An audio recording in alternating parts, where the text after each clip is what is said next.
Ассаламалейкум, майке, не oldu? Қандай чем не oldu? Не отырсыз ол жақта? Частная территория.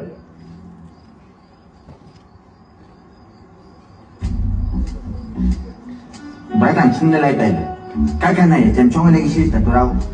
Биз бул жака адепсиз класс мерзилерди кылган келдик. Просто братан, хата акча жок. Шынын эле. Ay Bayke, alыңыз чалдығыны. Журбек айттың эле го панорамага эле баралы деп. Бүткіле жақтан көзіме көрінбей. Все, братан, жаным, акырда кыйкы дедим го, сен братан шықтай болсам. Кетпей жатам тезде. Все, байке. Не болу алат бул жак.